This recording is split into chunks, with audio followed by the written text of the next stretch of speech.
Mr. St. Franklin was a difficult man to be friends with.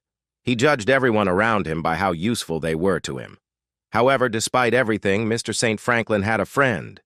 It was Bob, undoubtedly the nicest man in the western United States, and a large part of western Canada. Bob and Mr. St. Franklin had known each other since childhood. They were going on a trip. It was a semi-regular event that Mr. St. Franklin looked forward to eagerly. Bob, on the other hand, awaited it with a mixture of contempt and resignation. But being a very kind man, he simply couldn't say no to Mr. St. Franklin, who, incidentally, also had trouble hearing the word no. The destination of this semi-random trip was a place where they dreamed of finding, acquiring, and enjoying the company of willing, reliable, and flexible women. This place was high in the mountains in the south and was widely known as the house with a bad reputation. It lured them with its siren song. So on that day, Mr. St. Franklin was trembling with anticipation. He filled the car with gas. Bob paid for a little over half, spare tissues, cash in his pockets, and clean underwear in a plastic zipper bag in the trunk, following the Boy Scout motto, he was ready. The brown car, it was unclear whether the color was paint or years of grime, was held together with duct tape, superglue, and wire. The floor was covered with a layer of trash about 3 or 4 inches thick, mostly fast food wrappers and empty super jumbo drink cups. The light beige spring seats were worn and gray. Almost all the windows worked, and one windshield wiper had a nearly new blade. The trip takes 5 hours, barring bad weather or breakdowns. During the trip, Mr. St. Franklin will talk non-stop, though he will stop frequently to empty his bladder. This will test Bob's gentle nature and his belief in the sanctity of all life. Before arriving at the house with a bad reputation, they stopped and checked into the lowest-cost motel. It was the closest motel to their destination and convenient for visiting the King Kong all-he'd-eat for $20 buffet with a children's menu, located just across the highway. They intended to fortify themselves before embarking on the last leg of their journey. At Da Kong, as the restaurant is affectionately known, Mr. St. Franklin ate his first serving of fried beef in 10 minutes, then headed for the seafood counter. Bob, nodding toward the luxury, added 2 huge shrimp to his salad. When they had eaten their fill, the local management was forced to close their 24-hour establishment, and there was nothing left to eat at Da Kong.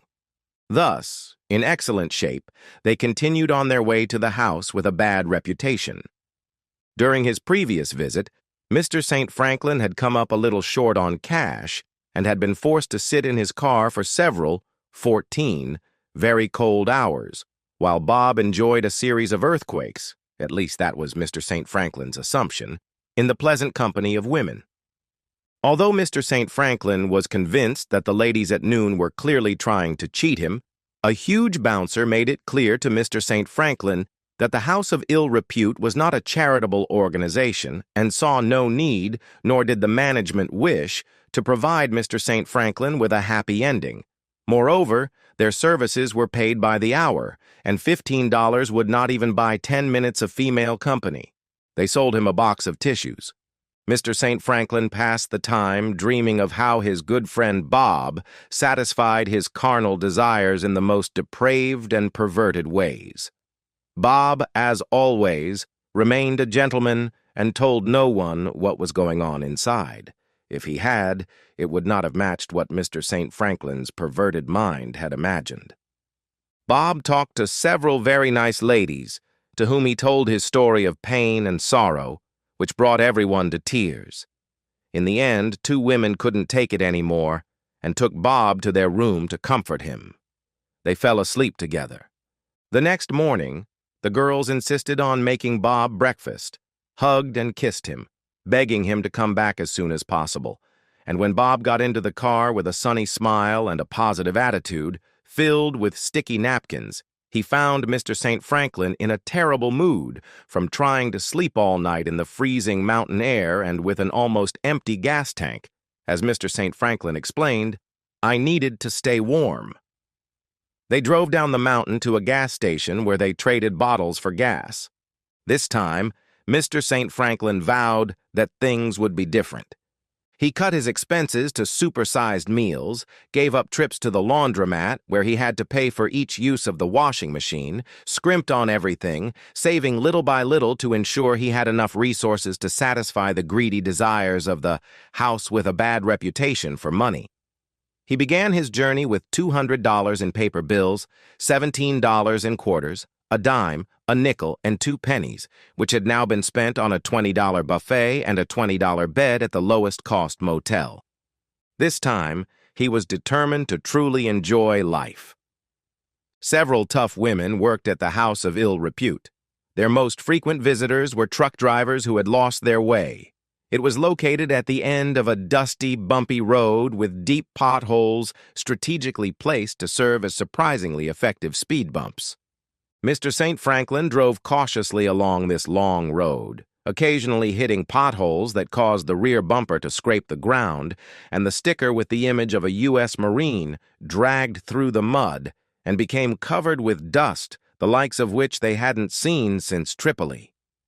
Finally, they arrived in Nirvana, a row of dilapidated duplexes with a large flashing neon sign in the window that flashed continuously. "Open 24 hours!" The large parking lot was empty except for an 18-wheeler parked away from the rotten porch, as if hiding in shame, while its driver sneaked inside. They pulled up with a roar, their excitement reaching a fever pitch, and slammed on the brakes in a cloud of smoke and dust right at the edge of the porch.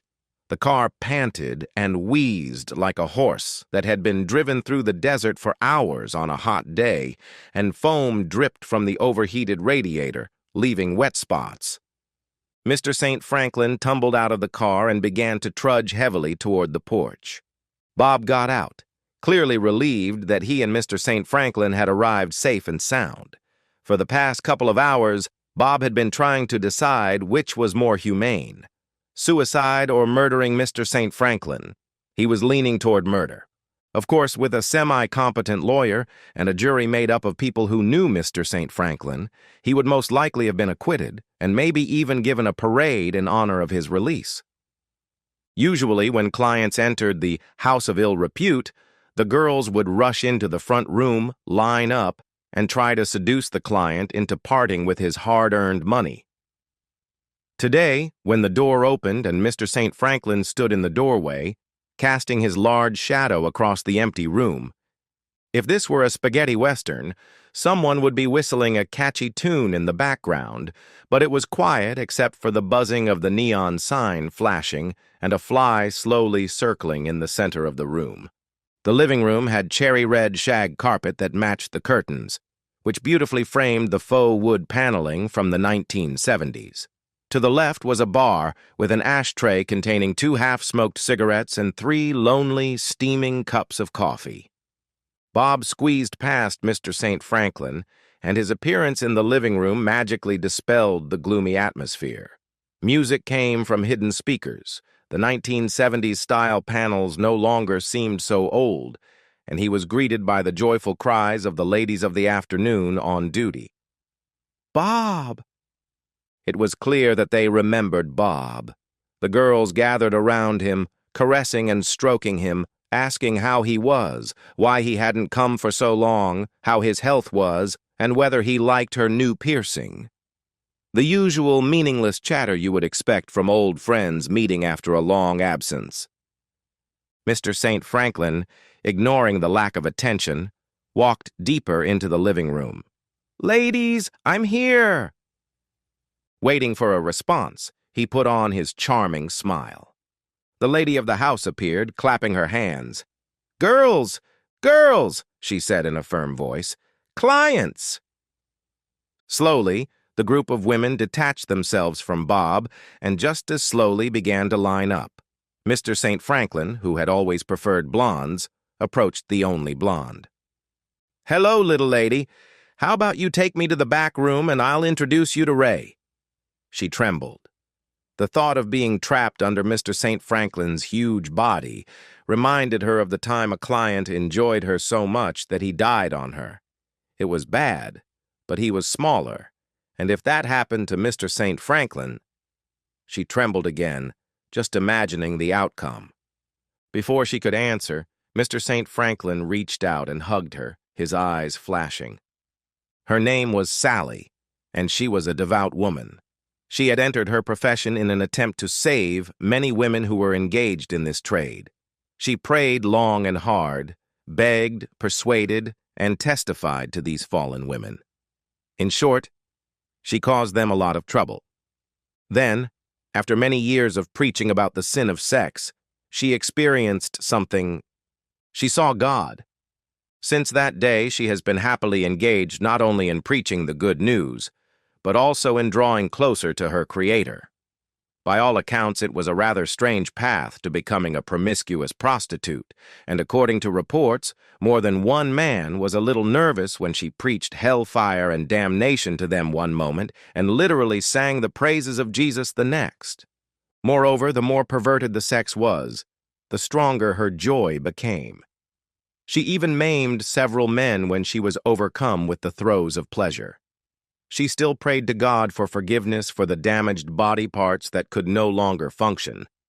It was to this woman that Mr. St. Franklin was going to entrust his dream of joy and satisfaction.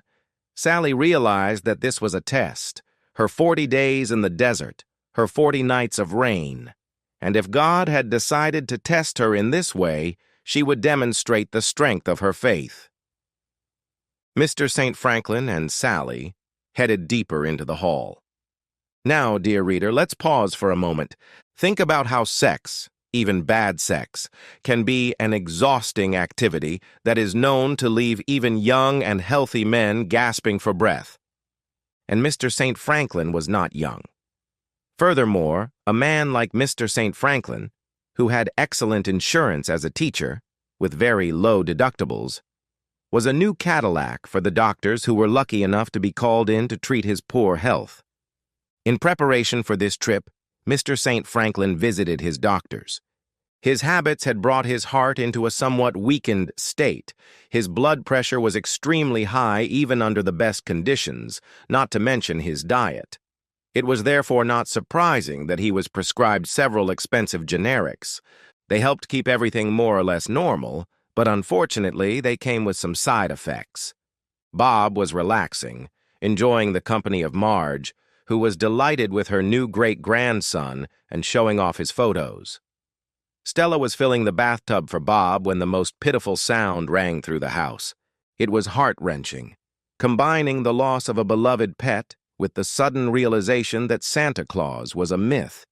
It could have been the sound that accompanied the onset of the Dark Ages in the tender souls of Europe. Mr. St. Franklin appeared.